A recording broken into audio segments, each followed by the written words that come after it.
우리 하나님께서 우리를 바라보시면서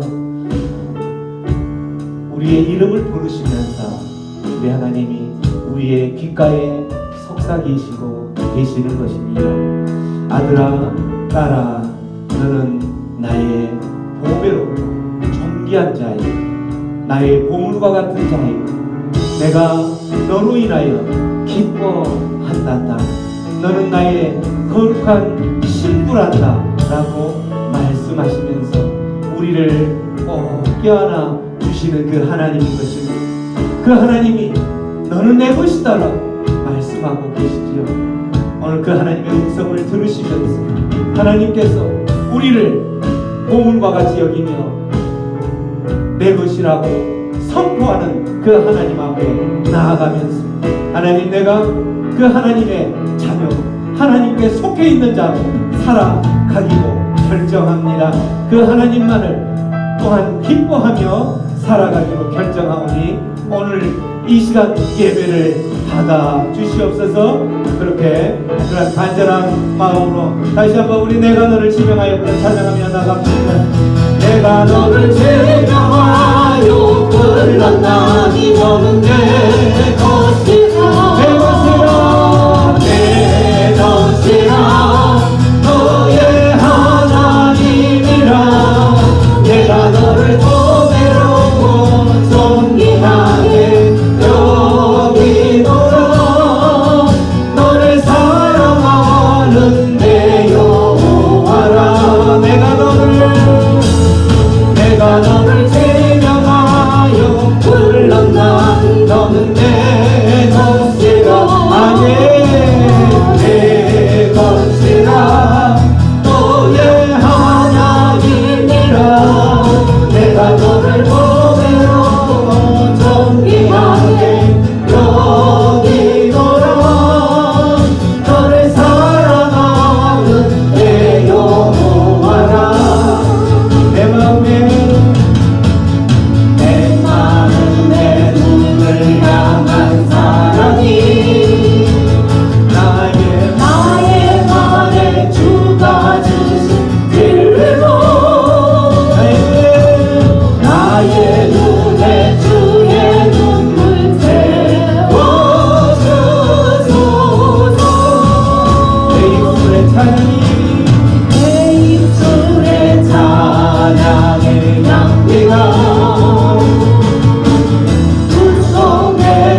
하나님께서는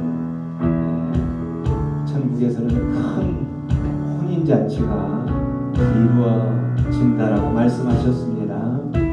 그 천국 잔치 가운데, 그 혼인잔치 가운데 거룩한 신부의 자격, 흠없는 신부의 자격으로 맞이한 그곳에 나아가기를 소원하면서 신랑 되신 우리 예수님을 맞이하는 그러한 삶을 소망하면서 오늘 하루하루 그 주님만을 바라보며 주님의 임재 가운데 나아가기를 소망하면서 주님께서 하늘의 문을 열고 이 땅에 오시는 그 날을 소망하면서 오늘 하루하루를 걸어가기를 우리 하나님의 백성들이 간절히 바라고 원하면서 오늘 예배 가운데에 주의 성령이 함께 하셔서 하나님의 백성들을 만나 주시옵소서. 오늘도 그 하나님 찬양하며 그 하나님 예배합니다. 이 공간 가운데 주님의 영을 초청하오니 주님 이곳에 좌정하여 주시옵소서. 우리 그러한 간절한 마음으로 하늘의 문을 여서서 찬양하며 나갑니다.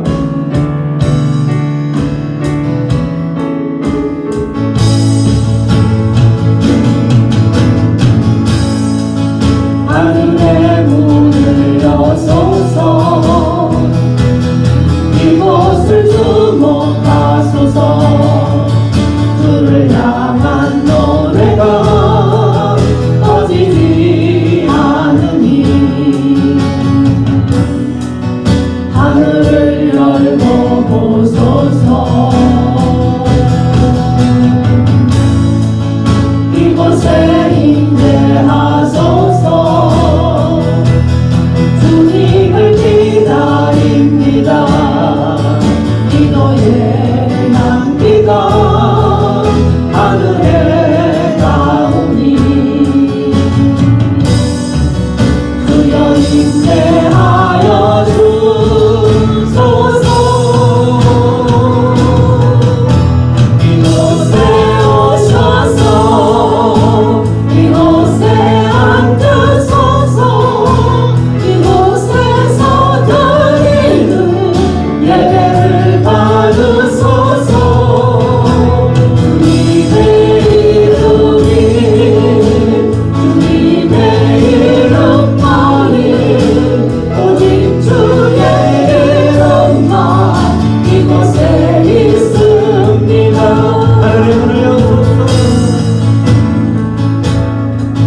하늘의 문을 여소서 하늘의 문을 여소서 이곳을 주목하소서 주를 향한 노래가 꺼지지 않으니 하늘을 열고 보소서 이곳에 임재하소서 주님을 기다립니다. 기도의 향기가 하늘에 닿으니 주여 임재하여 주소서 이곳에 오셔서 이곳에 앉으소서 이곳에서 드리는 예배를 받으소서 주님의 이름이 주님의 이름만이 오직 주의 이름만 이곳에 있습니다. 이곳에 오시옵소서. 이곳에 오셔서 이곳에 앉으소서 이곳에서 드리는 예배를 받으소서 주님의 이름이 주님의 이름만이 오직 주의 이름만 이곳에 있습니다. 주님 나라 임하시니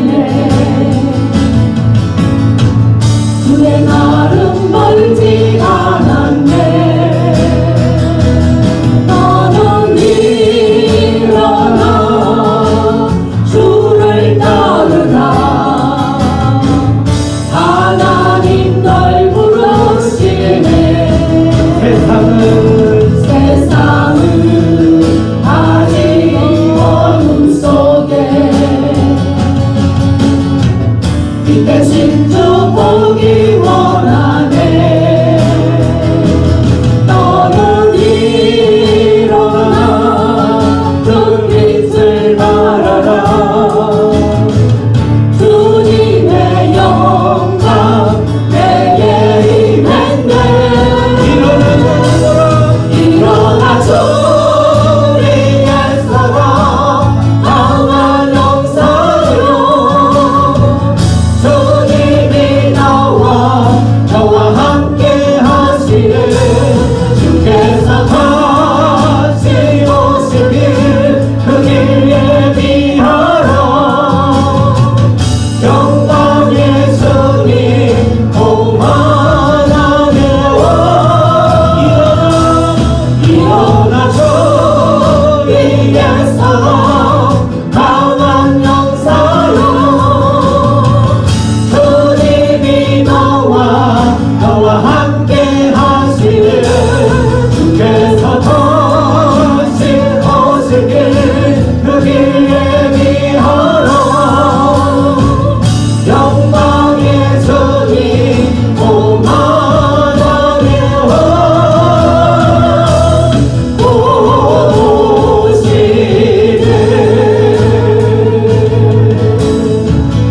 우리 시간 기도하며 나아갑니다. 그렇습니다. 주님께서 약속하셨던 것처럼 우리 주님 곧 오실 것을 믿습니다. 마라나타, 주님께서 오시는 그날에 우리는 주님의 품 안에 안겨서 주님의 귀한 용사로 강한 군사로 살아왔던 모든 것을 주님께서 칭찬하실 그때에 주님의 품 안에서 주님 감사합니다. 주님을 만나게 해주셔서 감사합니다. 오늘도 그 주님으로 인하여서 그 주님만을 소망하며 살았던 그 모든 시간들이 아버지 눈물의 감격에 눈물을 흘릴 수 있는 그러한 시간이 되게 해달라고 주님을 만나며 주님을 예비하는 주님을 만나기를 소원하며 주님의 길을 예비하는 그러한 하나님의 자녀로 살아가게 하여 주시옵소서. 우리 그렇게 주의 영의 저를 보며 기도하며 나아갑니다. 주여 주님의 나라가 임하는 그 가운데에 주님의 나라가 임하는 그 상황들을 한참 기대하면서 오늘도 한 걸음 한 걸음 주의 강한 용사로 살아가기를 결단하며 아버지 하나님을 바라보며 나아갑니다. 주여 일어나 주의 길을 예비하라는 말씀하신 하나님 아버지를 바라보며 나아갈 때에 하나님의 미국 가운데 가정하여 주시옵소서. 하나님의 백성들 다시 한번 주님만 의지하며 나아가는 그런 백성 될 수 있도록 인도하여 주시옵소서. 함께하여 주시옵소서.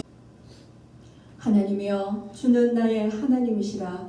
내가 간절히 주를 찾되 물이 없어 마르고 황폐한 땅에서 내 영혼이 주를 갈망하며 내 육체가 주를 앙모하나이다. 내가 주의 권능과 영광을 보기 위하여 이와 같이 성소에서 주를 바라보았나이다. 주의 인자하심이 생명보다 나음으로 내 입술이 주를 찬양할 것이라.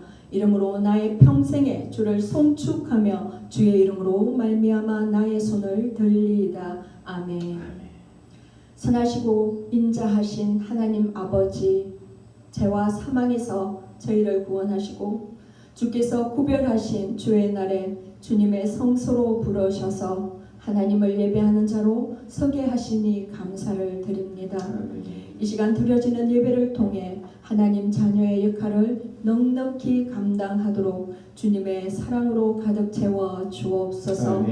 하나님, 저희가 때로는 생활의 분주함에 쫓겨 온전한 예배자로 서지 못했고 삶의 예배에서 또한 온 마음과 뜻을 다하지 못했음을 고백하오니 주님, 저희를 용서해 주옵소서. 이 세상을 살아가는 동안 힘들고 어려운 일이 있을지라도 각 사람을 세워주신 그곳에서 저희 인생을 들여 흔들림 없는 예배자로 살아가다가 주께서 우리를 부르시면 천국에서 영원토록 예배하는 하나님 나라 백성이 되게 하여 주옵소서. 우리의 예배가 이 땅을 복음으로 물들이는 마중물이 되어 사망으로 향하는 저들의 발걸음을 돌이켜서 참된 구원자이시며 참 하나님이신 여호와 하나님을 만나는 복의 통로가 되게 하옵소서. 아멘. 주님, 이 시간 주께서 예루살렘을 보시며 내가 평화에 관한 일을 알았으면 좋을 뻔하였거니와 라고 하신 말씀을 상기합니다. 저 가나안 땅, 젖과 꿀이 흐르는 샬롬의 땅이 참혹한 전쟁의 땅으로 피범벅이 되었습니다. 주님, 저들을 불쌍히 여겨 주옵소서. 하나님의 자비하심으로 전쟁이 거쳐지고 복음으로 치유되며 평화가 정착되게 역사해 주옵소서. 아멘. 저들을 향한 주님의 뜻이 이루어지기를 간절히 원합니다. 하나님, 오늘도 주의 말씀을 듣습니다. 말씀을 선포하시는 담임 목사님을 은혜의 장중에 붙드시고 성령의 권능으로 더딥히사 듣는 저의 심령을 은혜의 담비로 적시게 하옵소서. 말씀만이 능력이 되고 생명됨을 믿사오니 성령님 역사해 주옵소서. 아멘. 이 모든 기도를 들으시고 응답하실 우리 주님 예수님의 이름으로 기도드립니다. 아멘.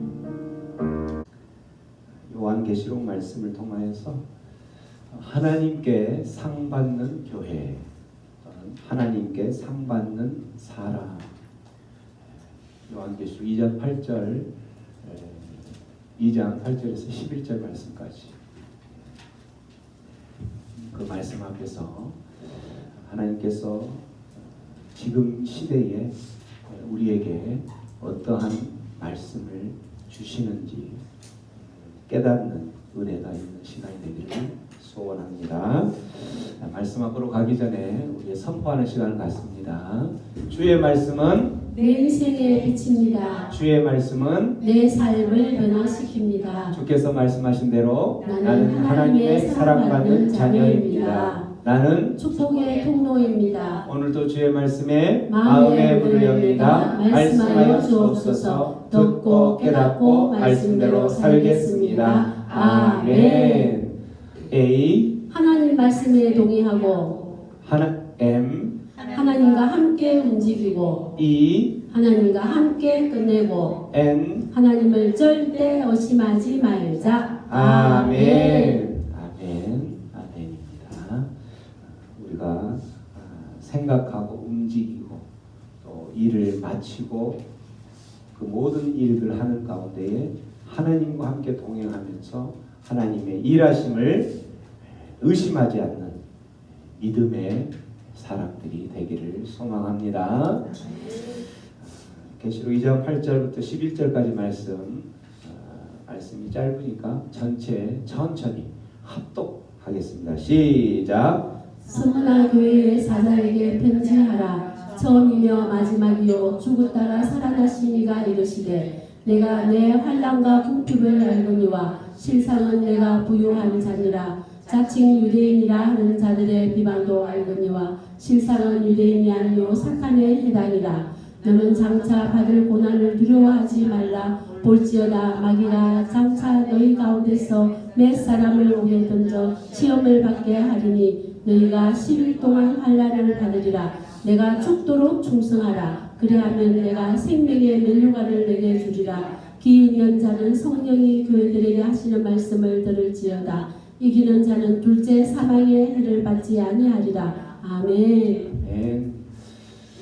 여러분 우리가 살아가면서 세상에서 이 모양 저 모양의 그 상들을 받죠. 여러분들 어떤 상을 받을 때 가장 기쁘고 가장 영광스럽고 또 길이길이 보존하고 싶은 그러한 상이 있었죠. 어떤 상을 받을 때 제일 기쁘던가요? 여러분 상을 받아본 적이 없으신가요? 네. 어떤 상? 개근상. 개근상? 네. 우수상. 네. 저도 개근상이 참 훌륭한 상인 것 같아요. 그죠? 하나님께서 개근상이라는 것은 어쨌든 하루도 빠지지 않고 계속 출석을 했던 상이잖아요. 건강하지 못하면 하나님께서 건강을 허락하지 않았다면 우리가 어떻게 그러한 상을 받을 수 있을까? 개근상 참 좋은 상이죠. 또 우수상, 우수상. 또 어떤 상? 모범상. 모범상. 네, 좋습니다. 아무튼 세상에는 우리의 어떤 그 모습들을 칭찬하는 상들이 참 많이 있죠. 우리 이제 그 상을 받기 위해서 우리 운동 경기하는 사람들, 뭐 이제 그 한마디로 금메달이죠. 요즘 금메달로 했는데 예전에는 월계관이라고 해서 그 관을 이제 받게 되는데, 이러한 것을 받기 위해서 그 선수들이 그 대회를 나가기 전에 했던 그 훈련이나 이런 모습을 보면은 정말 처절하죠. 왜 저렇게 처절하게 운동을 할까? 정말 저렇게 하지 않으면 안 되는 이유가 뭘까? 그런 생각이 들 정도로 그렇게 처절하게 하죠.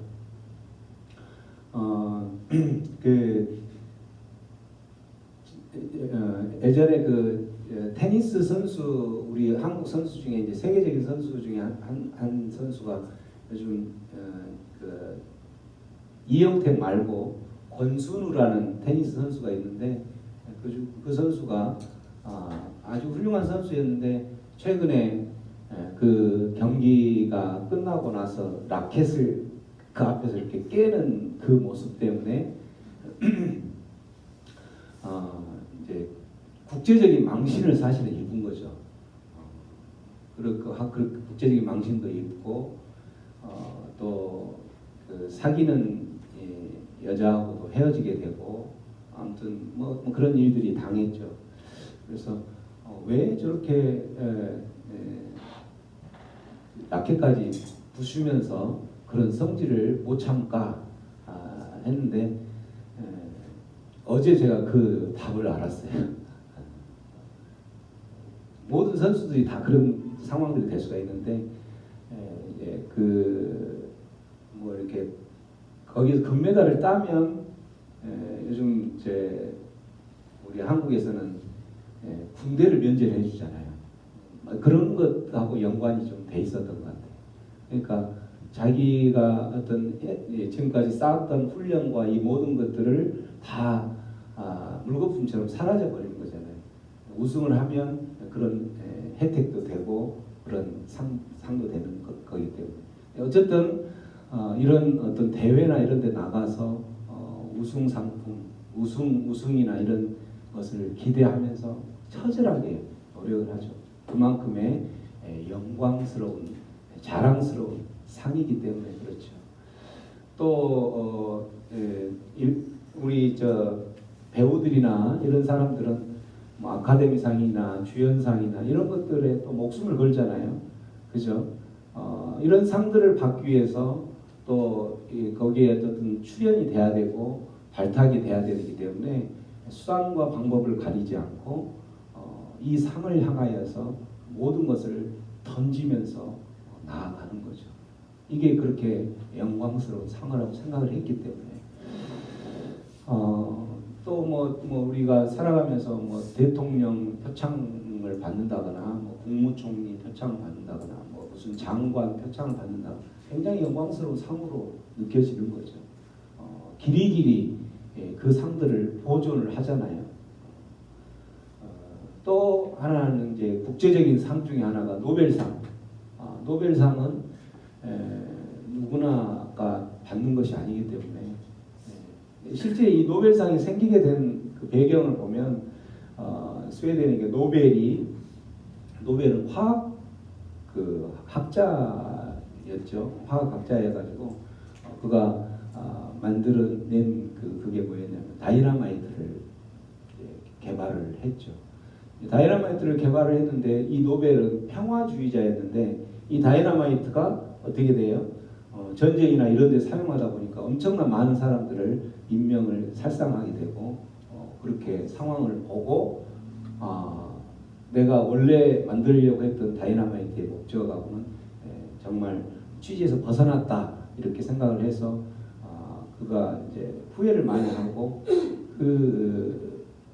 그가 가졌던 많은 재산들을 이렇게 유산 이렇게 노벨 재단이나 그곳에 만들어 주면서 이거를 국제의 평화를 유지하는데 사용을 해달라라고 하면서 많은 유산을 남겼죠. 그래서 거기에서 이제 그 노벨 재단이 그 뜻을 들여서 모든 분야에 있어서 그 국제의 어떤 그 유익을 끼치는 그 분야에게 노벨상을 주는 거죠. 그래서 평화의 분야에 있어서 국제적으로 유익을 끼쳤다 그러면 노벨 평화상을 주는 거고, 문학에 일단 노벨 문학상, 의학에 노벨 의학상, 노벨 경제학상 이런 식으로 됐던 거죠. 우리나라는 대한민국 딱 한 사람 노벨상을 받은 사람이 있죠. 누구였죠? 김대중 대통령만 유일하게 받은 거예요. 뭐 이제 세간에는 그걸 받기 위해서 북한에다 뭐 엄청나게 많은 걸 투자를 했니 어쩌니 뭐 어쨌든 그걸 하기 위해서 국세를 엄청 소모를 했니 어쩌니 뭐 그런 이야기를 하면서 이제 하긴 하지만 중요한 거는 어쨌든 노벨상은 영광스러운 상이라는 거죠. 그것 때문에 받았을 건 아닐 건데 세상 가운데에서는 이런 상들을 그렇게 하는 건데 이런 상들은 특징이 하나가 있다면 시간이 지나면서 어떻게 돼요? 시간이 지나면서 이 모든 것은 다 잊혀진다는 거죠. 성경에서는 이러한 정말 영광스럽다고 생각했던 그 상들하고 비교할 수 없는 그 상이 있다라고 이야기를 하고 있죠. 성경에서는 어떤 상들을 이야기하면서 이 상들을 바라보라고 이야기합니다. 제일 첫 번째 상이 뭐예요? 생명의 면류관. 생명의 면류관. 똑같은 말들을 여러 성경책에서는 말해주는데 썩지 않는 면류관, 또 의의 면류관, 또 영광의 면류관. 이거 똑같은 교회 똑같은 말들이죠.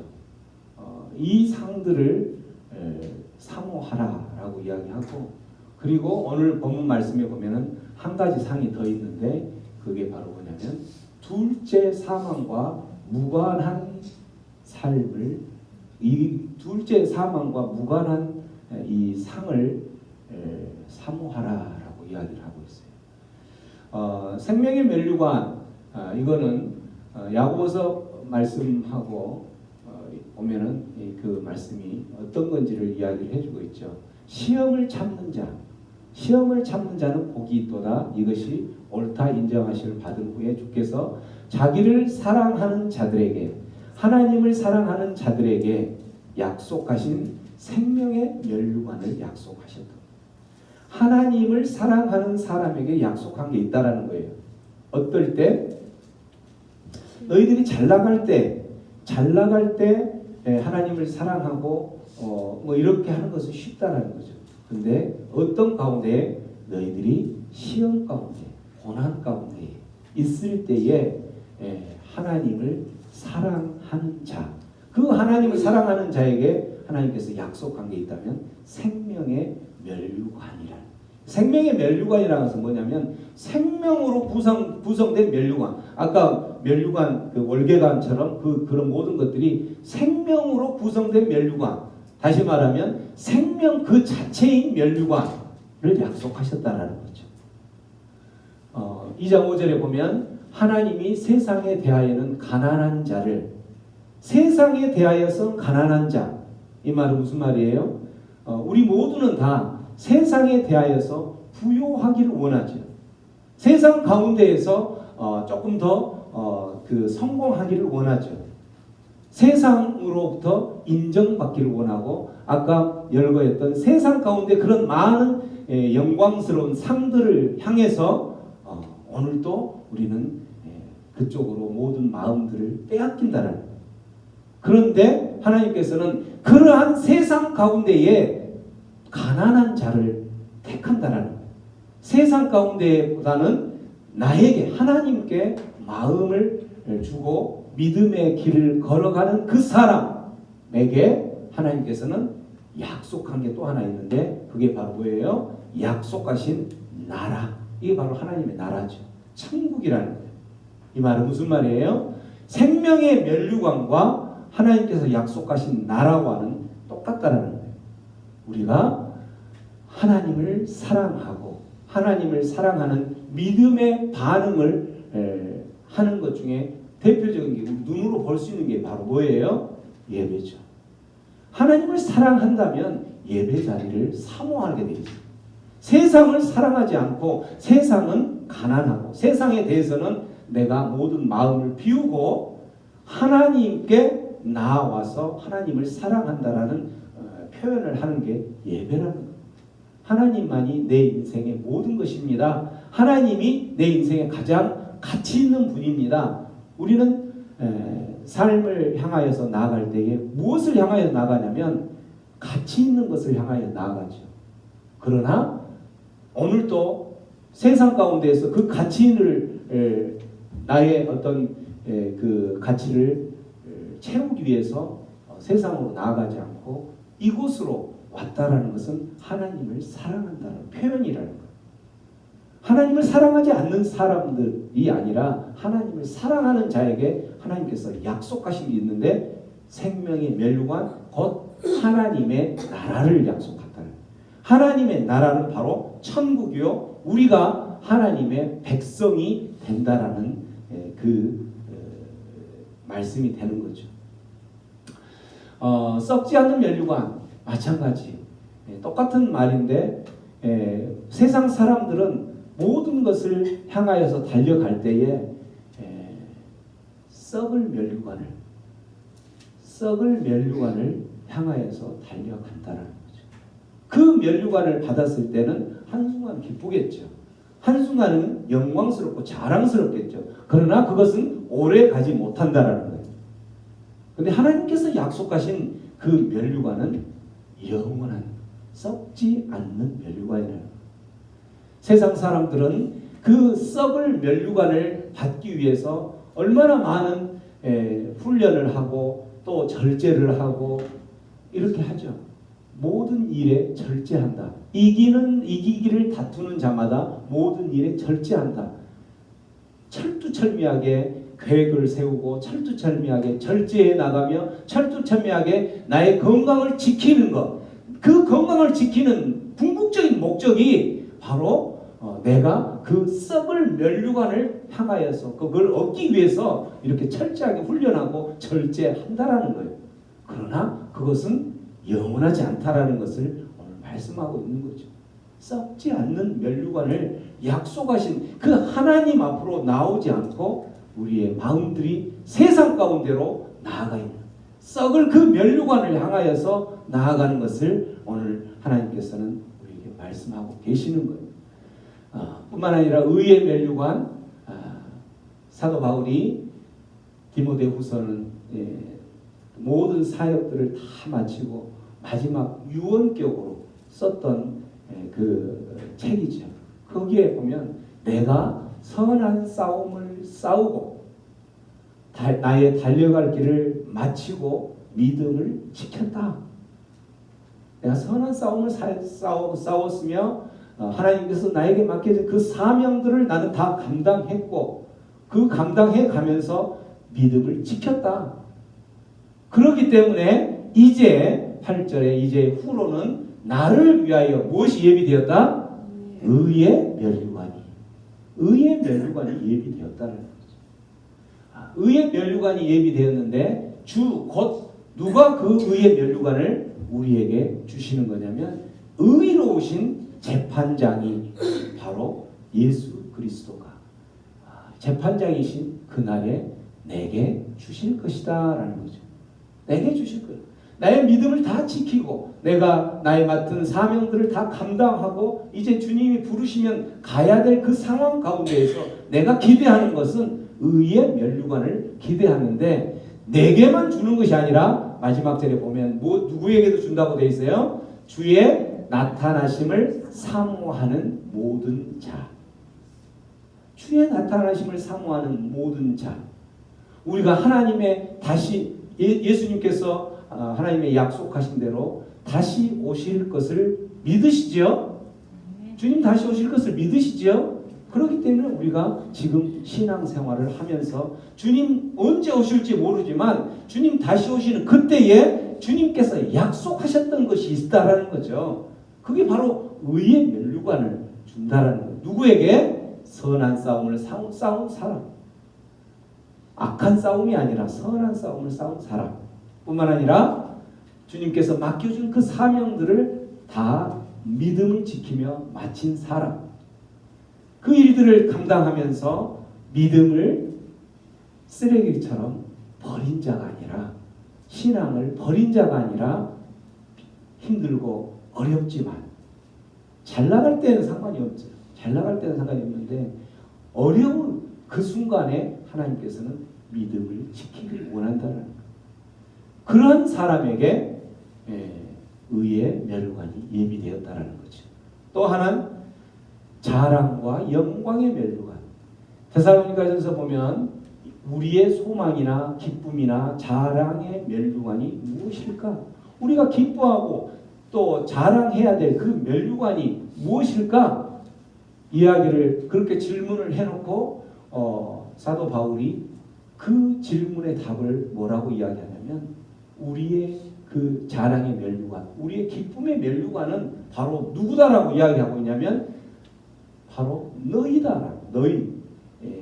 주님께서 강림하실 때 우리 주 예수 앞에 내세울 너희, 바로 교회를 말합니다. 또는 주는 그리스도시요 살아계신 하나님의 아들입니다라고 고백하는 교회 공동체, 저와 여러분 같은 성도들을 말하는 거예요.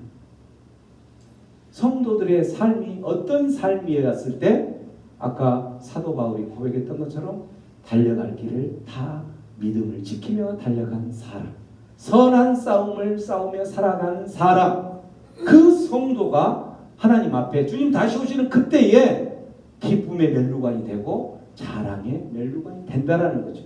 내가 그 기쁨의 면류관, 자랑의 면류관, 영광의 면류관을 받기 위해서는 바로 내가 어떻게 살아야 되겠어요? 흠없는 주님의 거룩한 신부로 살아가야 된다는 거예요. 이러한 자랑의 면류관을 사모하고 이 면류관을 향하여서 달려가야지. 왜? 이거는 영원하기 때문에. 썩을 그 면류관을 향하여서 주님을 기대하지 않고 주님을 사모하지 않고 복된 주님의 날에 예배를 사모하지 않고 나간다는 것은 이러한 영광의 면류관이 못 되는 거죠. 저녁 늦게까지 일을 하고도 예배의 자리를 사모하기 위해서 이 자리에 나온 분이 있지요. 누구예요? 네. 또 우리가 받을 상 중에 둘째 사망이 무관한 그러한 삶을 살아가는 게 그것도 상이라고 그랬죠. 그게 무슨 뜻인가? 여기에서 설명하고 있죠. 우리 이제 그 신학적인 용어로 전천년설, 후천년설, 무천년설 이런 게 있는데 많은 학자들이 지지하는 것은 성경적으로는 전천년설을 많이 지지하죠. 이게 무슨 뜻이냐? 천년 왕국 이런 많이 이야기 들어봤죠. 천년 전에 천년 왕국이 이루어지기 전에 예수님이 재림을 하면 전천년설이고 천년 왕국이 지나고 나서 예수님이 재림하면 후천년설이고 이런 천년 왕국이라는 그 개념은 없고 모든 상황들이 진행되는 과정 가운데에 있다가 그 최후의 심판, 하나님의 마지막 백보자 심판이 있다라고 하는 게 무천년설이라는 거예요. 어쨌든 많은 학자들은 성경적 복음주의 신학자들은 전천년설을 천년 왕국 전에 예수님께서 재림하실 것이다 이거를 더 많이 이제 믿고 있죠. 그래서 그때 이제 그런 상황 가운데서 둘째 사망이라는 이야기들이 나와요. 우리가 이제 예수님이 십자가에 못 박혀 죽으시고 난 그 이유를 신약의 복음 시대 이렇게 표현하죠. 우리가 그래서 지금 무슨 시대를 살아가냐면 신약의 복음 시대를 살아가는 거예요. 예수님께서 이미 복음의 그 핵심으로 복음으로 십자가에 못 박혀 죽으셨어요. 그게 바로 복음이라는 거죠. 그 예수님께서 십자가에 못 박혀 죽으신 그것을 믿음으로 우리가 의의 면류관을 받기 때문에, 그래서 그렇게 살아가다가 언제일지 모르지만 7년의 대환란을 만난다고 그러죠. 그 7년의 대환란이 끝나면 일어나기도 하지만 어떤 사람은 중간에 7년 환란 중에도 일어나면서 뭐가 일어나면 들림을 받는다는 휴거라는 이야기 들어보셨죠? 우리 몸 그 자체가 들림을 받는데, 그때 들림을 받을 때 첫째 부활이 일어나는 거예요. 이 공중 재림, 예수님께서 재림하시는 그곳에 우리가 이제 예수님이 신랑으로 오시는 거예요. 예수님이 신랑으로 오시고 우리는 교회는 신부의 자격으로 혼인잔치를 위해서 들림을 받는다라는 거죠. 그러면 그 전에 죽은 사람이 있을 거 아니에요, 그죠? 예수님이 오시는 그때에 우리도 마찬가지. 예수님 오실 때 살아 있을 때 예수님 오실 수도 있지만 또 우리는 죽는다라는 거죠. 그게 첫째 사망이에요. 그런 죽은 사람들이 신부된 자격으로 부활을 하는 거예요. 그게 바로 첫째 공중 재림, 예수님께서 공중 재림해서 혼인잔치를 하기 위해서 공중 재림 하실 때 첫째 부활이 일어나는 거예요. 그 첫째 부활이 일어날 때는 이미 죽어있던 사람은 여기에 뭐 화장을 하든 뭐 수목장을 하든 어디 바다에 뿌리든 어디든 하든 육체는 다 흩어졌을 거 아니에요, 그죠? 흩어졌지만 영은 하나님께서 예비하신 그 어떤 공간 가운데 있다가 영과 그 육체가 다시 영, 혼, 육이 정확하게 다시 부활을 하는 거예요. 그 부활을 해서 혼인잔치에 참여하기 위해서 첫째 부활을 하는 거죠. 이거는 누구만이 부활하느냐? 하나님의 혼인잔치에 들어갈 수 있는 자격이 되는 사람만, 의의 면류관을 받은 사람만, 생명의 면류관을 받은 사람만, 썩지 않을 그 면류관을 받은 사람만 부활을 한다는 거예요. 이 부활을 하는 썩지 않을 면류관을 받은 그 상이 얼마나 큰 상이에요, 그죠? 그래서 그 상을 사모하라는 거예요. 썩을 면류관, 세상적인 그러한 영광스러운 면류관이나 이런 것은 영원하지 않기 때문에 그것만을 향하여서 달려간 그 사람은 이 첫 번째 부활에 참여하지 못해요. 그 사람은 언제 부활하냐? 두 번째 부활할 때 참여해요. 어쨌든 첫 번째 부활은 의의 면류관, 생명의 면류관을 약속받은 사람들만 갈 수 있다는 거죠. 그렇게 해서 부활을 했을 때 첫째 부활했던 사람, 이곳에 있는 모든 사람들은 이 첫째 부활에 참여할 수 있는 자격이 되는 줄로 믿으시기 바랍니다. 아멘. 첫째 부활은 영광스러운 의의 부활. 그렇게 해서 우리가 이제 혼인잔치를 다 마치잖아요. 예수님이 신부로서 우리의 신랑 되신 예수로서 우리가 신부로 나아가서 혼인잔치가 마치고 나면 우리가 지상 재림을 예수님과 함께 내려오는 거예요. 이 땅 가운데 내려와서 그곳에서 이제 천년 왕국을 다스리는 거예요. 예수님과 함께 우리가 왕노로 타는 거예요. 예수님 천년 왕국을 다스리는 거죠. 그 천년 왕국이 다 끝나면, 그 다음에 이제 누구도 예수를 믿었던 사람이나 믿지 않았던 사람이나 누구도 거절할 수 없는 하나님 앞에 서서 살아왔던 인생을 정산해야 될 때가 있는 거예요. 그게 바로 최후의 심판 또는 백보자 심판이라고 하는 거죠. 그 백보자 심판에 아까 첫 번째 부활은 예수를 믿었던 그 의의 면류관을 받은 사람들이 부활한다고 그랬었죠. 근데 이제 마지막 최후의 하나님 앞에 심판을 받아야 될 그 순간에는 믿지 않았던 사람들도 부활하는 거예요. 두 번째 부활이죠. 그래서 그 믿지 않았던 사람도 부활해서 하나님 앞에 서서 이제 선고를 받는 거죠. 무슨 선고를 받을까요?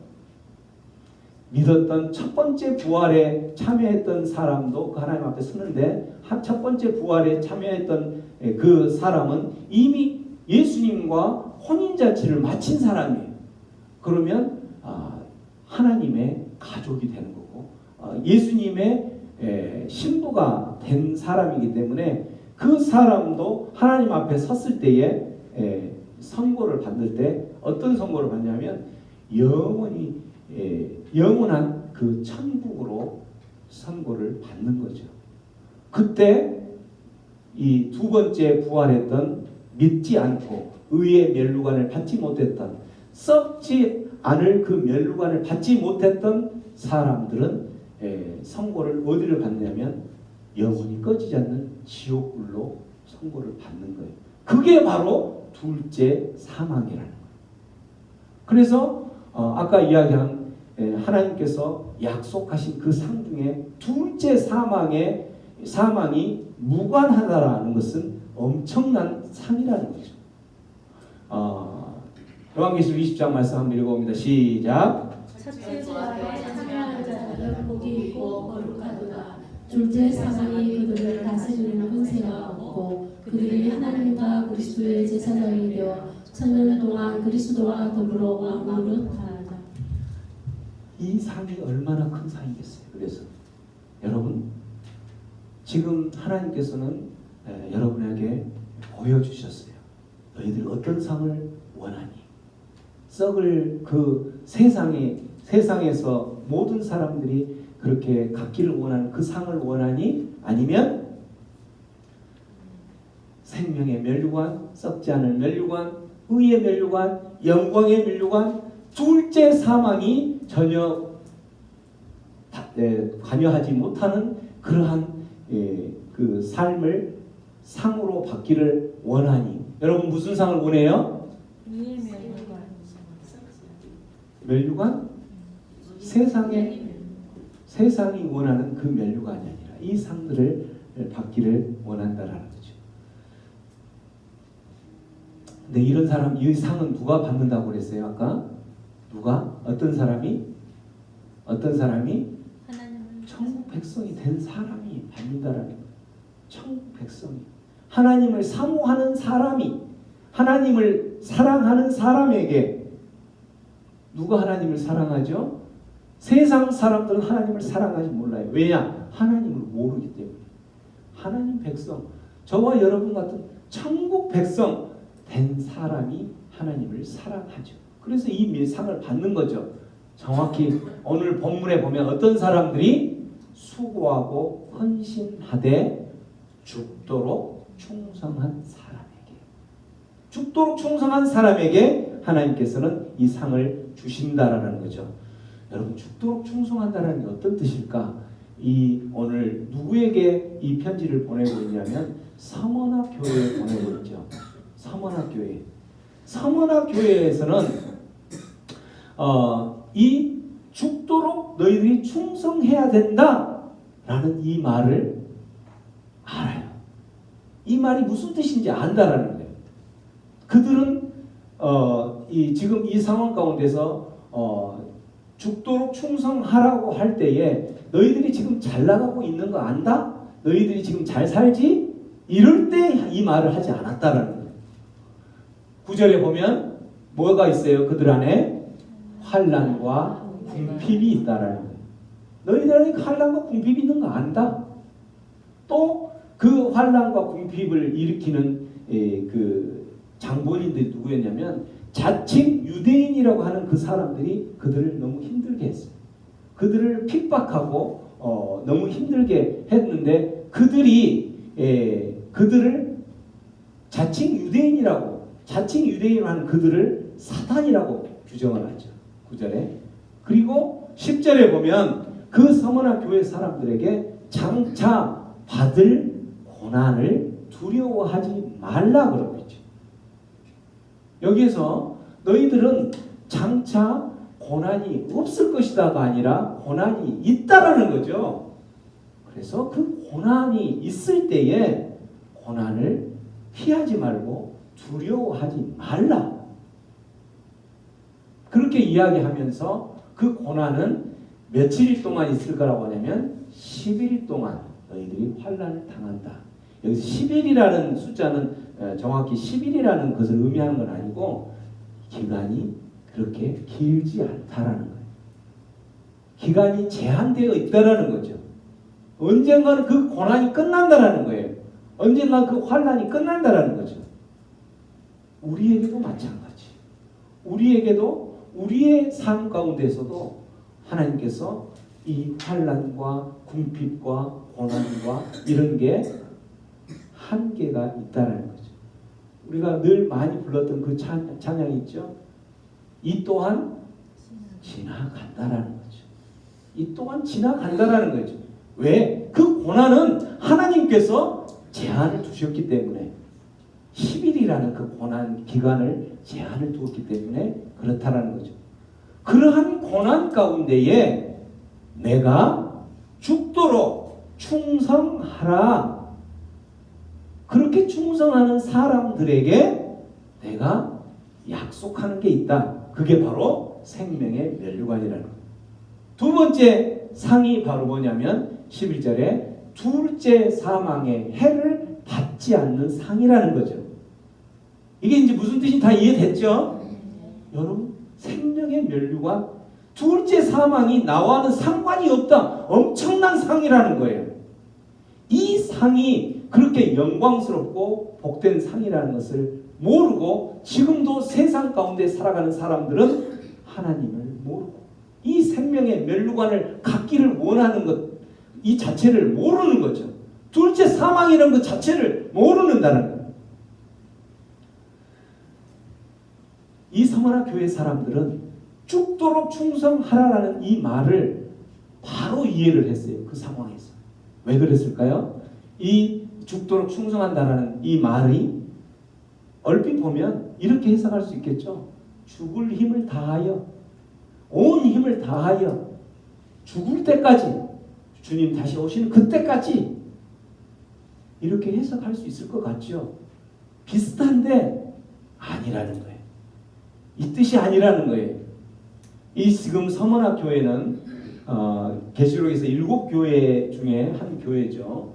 저기 서머나 교회 예배소 위에 서머나 있고 그 위에 버가모라는 교회, 또 7교회가 있는데 이 서머나 교회에는 죽도록 이 단어를 쓰면은 바로 그게 무슨 뜻이라는 것을 알 수 있을 만큼 그때 큰 사건이 하나 있었어요. 그 시기가 이제 AD 156년 그 시대가 한마디로 이제 어떤 시대냐면은 교부 시대, 교회의 아버지가 다스리는 시대 또는 감독 시대 뭐 이렇게 표현을 하죠. 여러분 교부 시대라는 뜻은 무슨 뜻이냐면 사도 시대 하면 알겠죠. 예수님의 제자들이 복음을 전파하고 그렇게 하는 시대를 사도 시대라고 하는 거죠. 그런데 예수님의 제자들도 다 죽죠. 예수님의 제자들의 제자들, 이게 바로 교부예요. 교부. 예수님의 제자들의 제자들, 그 제자들이 또 복음을 전하면서 교회의 한 리더가 돼서 교회의 아버지가 되는 거죠. 그래서 그걸 교부 또는 이제 감독 이렇게 표현하는데 그 당시 이 서머나 교회에 예수님의 제자 사도 요한의 제자였던 폴리캅이 살고 있었죠. 폴리캅이. 그 폴리캅이 교부로서 그 복음을 전하면서 살고 있을 때 핍박을 받고 사형에 처할 그 위기에 놓여 있었다. 그때에 그 죽음이 이제 얼마 남지 않는 그러한 상황 가운데 폴리캅 그 감독에게 찾아온 친구가 하는 말이 차라리 거기에서 살 수 있는 길은 딱 한 가지였어요. 예수를 부인해라. 예수를 욕해라. 그러면 너는 네 생명을 살려주겠다. 그 친구가 찾아와서 친구, 생명이 중요하지 않냐? 생명이 얼마나 중요한데 일단은 죽음을 모면하기 위해서 예수를 욕하고 죽음을 면하게 이렇게 이야기를 하죠. 그때 폴리캅이 그 친구에게 내가 86년을 살아오는 이 평생 동안 나는 예수님께 이렇게 모든 것들을 섬기고 이런 일을 할 동안 예수님은 나에게 어떠한 모습으로든 해를 끼치지도 않고 나에게 그렇게 선한 모습으로 했는데 내가 어떻게 나 살자고 목숨을 부지하자고 예수님을 욕할 수 있겠는가? 라고 예수님을 욕하지 않죠. 신앙을 쓰레기처럼 버리지 않았다라는 것. 그래서 그 폴리캅은 서머나 교인들이 보는 앞에서 화형을 당하죠. 화형을 당해요. 그 서머나 교회에 지금 이 말이 죽도록 충성해라 라는 말이 던져졌던 거예요. 그러면 그 말이 서머나 교회는 이해를 할까요? 못할까요? 죽도록 충성하라는 그 말은 죽을 힘을 다하여 온 힘을 다하여 죽을 때까지가 아니라는 거예요. 실제 죽을 때까지예요. 내 목숨이 죽음을 앞에 두고 내 목숨이 죽으면 죽으리라 라고 외치면서 이 폴리캅 감독처럼 죽으면 죽으리라 어떠한 핍박과 어떠한 생명을 위협하는 내 생명을 죽음에 이르게 하는 그러한 위협이 있다 할지라도 나는 신앙을 저버리지 않고 하나님을 사랑하는 것을 저버리지 않고 그 의의 면류관을 포기하지 않고 썩지 않을 면류관을 포기하지 않고 하나님 앞에 나아가는 것을 기대하는 신앙. 이 신앙이 죽도록 충성하는 신앙이요. 또 그러한 죽을 목숨을 걸면서까지 주의 길을 예비하고 혼인잔치에 참여할 것을 소망하며 나아가는 신앙. 이 순교자의 신앙, 이 십자가의 길을 걸어가는 신앙, 이 모든 것들이 바로 죽도록 충성하는 신앙이라는 거죠. 요즘 사람들은 어떻습니까? 여러분들은 어떻습니까? 나의 신앙은 어떻습니까? 여러분의 신앙은 어떻습니까? 우리는 믿는다고 하면서 참 많은 핑계를 대죠. 많은 핑계를 대요. 우리의 신앙을 정말 쓰레기처럼 쓰레기통에 던져버릴 때가 너무나도 많다. 요즘 정말 믿는 신앙, 믿는 사람들이 그 집안에 고3만 되면 그렇게 신앙생활 잘했던 사람도 고3만 되면 또 고3이면 이제 주일날도 예배 가면 안 돼. 부모가 먼저 말린다라는 거죠. 정기예배 빠지는 것이 너무나도 당연한 것처럼 그 신앙을 고3이라는 그거 이유 핑계 하나 때문에 신앙을 쓰레기통처럼 버려버리는 거예요. 왜? 좋은 대학 가야 되니까. 좋은 대학 가서는 어때요? 좋은 대학 가서는 이제 신앙을 다시 회복하는 것이 아니라 좋은 대학 가서는 요즘은 청년들 취직이 하늘의 별따기죠. 그러니까 너는 좋은 직장을 얻어야 되니까 좋은 그런 예배 시간에 무슨 안 돼. 공부해야 돼. 하면서 예배 자리에 나오는 것을 나 좋은 직장 가면 그때 가서 하면 되잖아.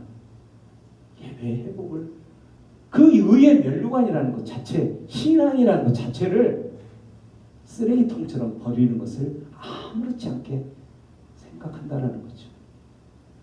좋은 직장 얻어서는 어때요? 여러분 좋은 직장 얻어서는 이제 신앙 회복해야 되잖아요. 좋은 직장 얻었으니까. 근데 그 직장에 잘리지 않으려면, 적응하려면 하루라도 그 직장에 충성해야 되지. 어떻게? 죽도록 충성하는 그 길이 잘못 길이 잡혀 있어서 번지수가 달라진다. 죽도록 충성하는 번지수가 다른 충성을 한다는 거죠. 변명하고 핑계대고 신앙을 쓰레기통 버리는 그리스도인의 정체성을 잃어버리는 거죠. 우리가 살아가는 하나님의 자녀로 살아간다라는 것 자체를 정체성을 잃어버린다라는 거예요. 예배는 신앙은 하나님의 정체성, 그리스도인의 정체성을 하나님 앞에 보이는 거, 반응하는 거죠.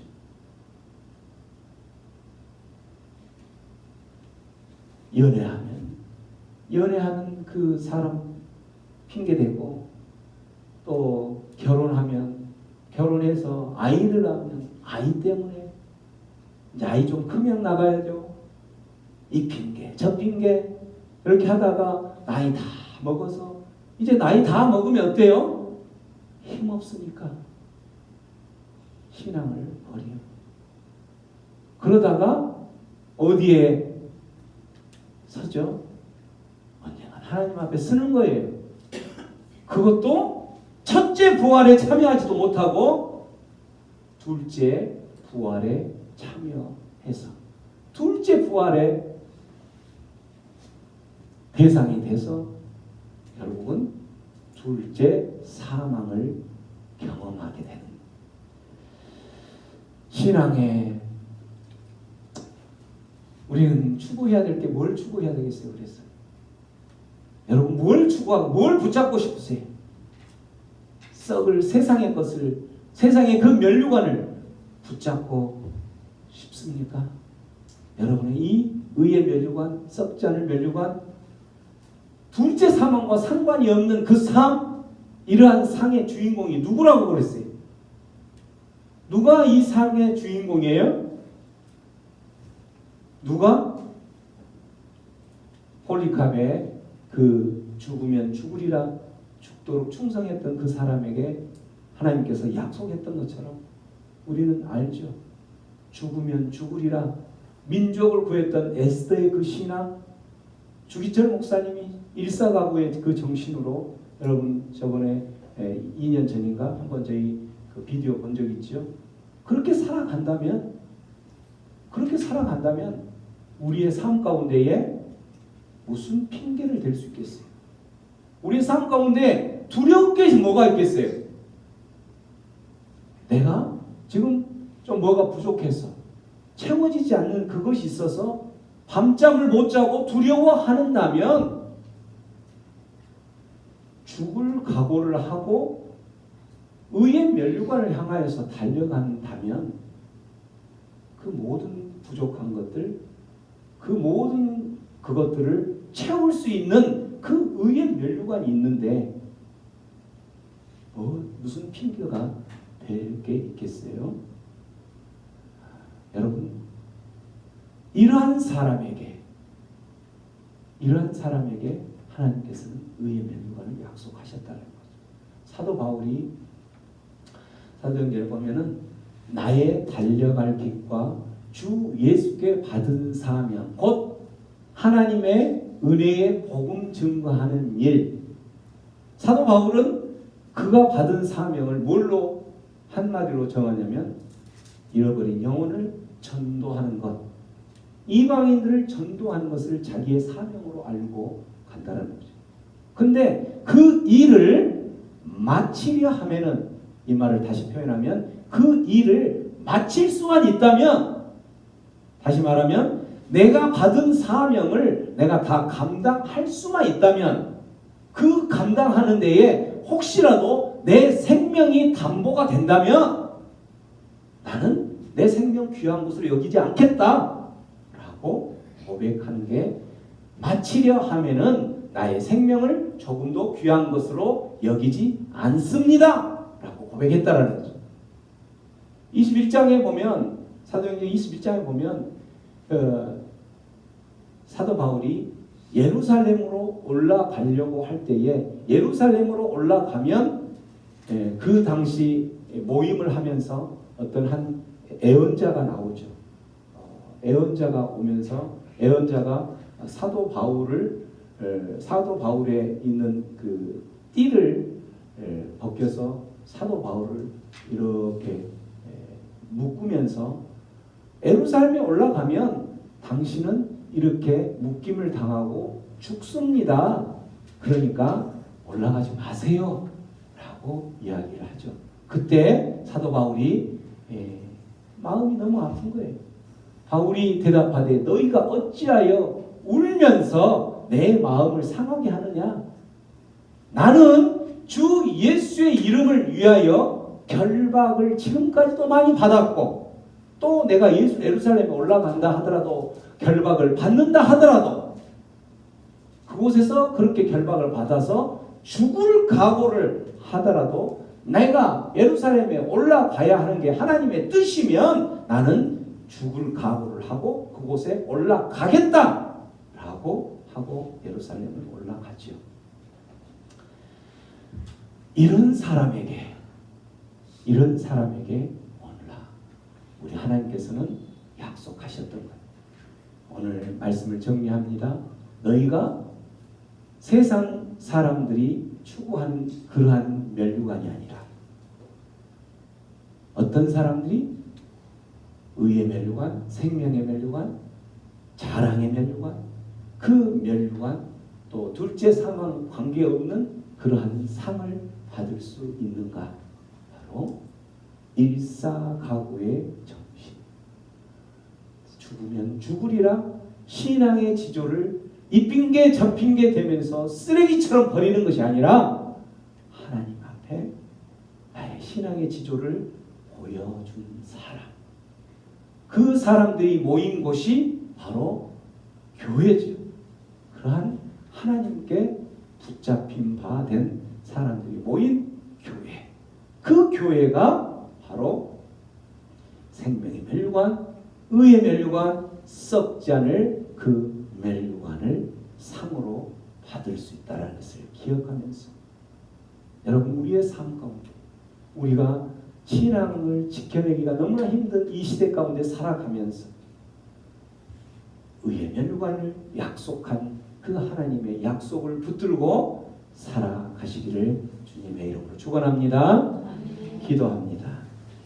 기도할 때에 하나님, 오늘 또 우리의 삶을 되돌아보면서 나는 어떤 면류관을 향하여서 지금도 한 걸음 한 걸음 수고하고 땀을 흘리며 살아가고 있습니까?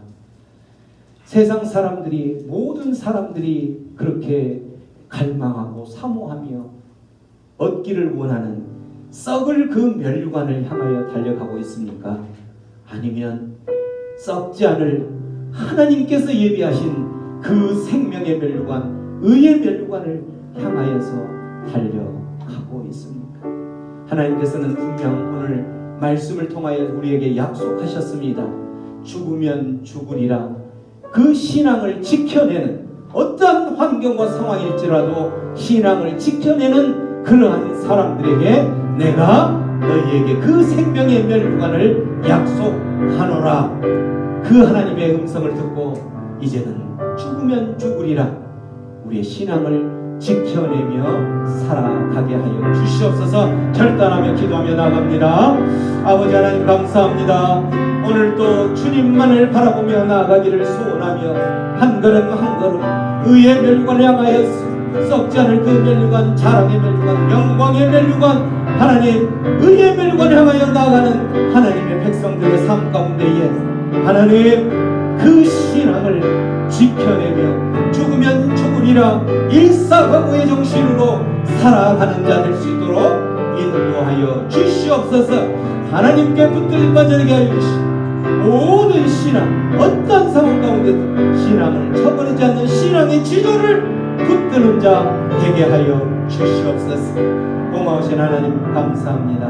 오늘도 주님만을 의지하며 주님 앞에 붙들려 살아가기로 결단하는 하나님의 백성들을 이곳에 불러주셨사오니 이곳에서 주님 또한 말씀하신 그대로 살아갈 수 있도록 인도하여 주시옵소서. 때로는 우리의 신앙을 흔들고 우리의 신앙을 저버리고 신앙의 지조가 흔들릴 때가 있지만 하나님 오늘 말씀을 붙들고 의의 멸류관 썩지 않을 그 멸류관을 붙잡고 그 상을 사모하며 살아가는 하나님의 백성 되게 하여 주시옵소서. 감사하고 예수님의 이름으로 기도하옵나이다.